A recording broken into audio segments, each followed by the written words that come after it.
వివాహం, ఇది దేవుడు చేసిన వివాహం.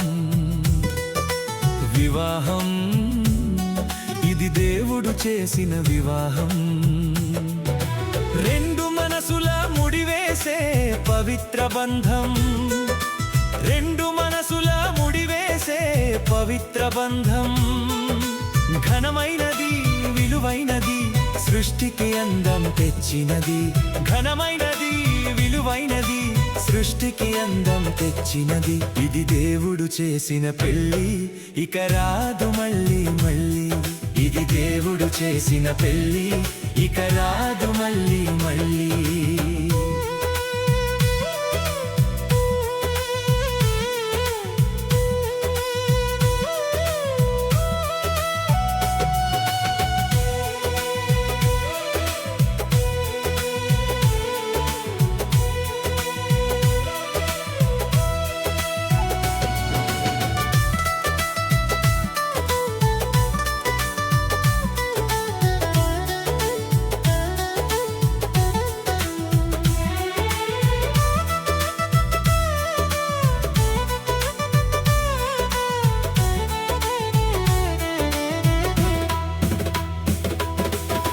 లోబడుండే భార్యగా, ప్రేమించే భర్తగా కలకాలం వెలగాలి, ప్రభులోన ఎదగాలి.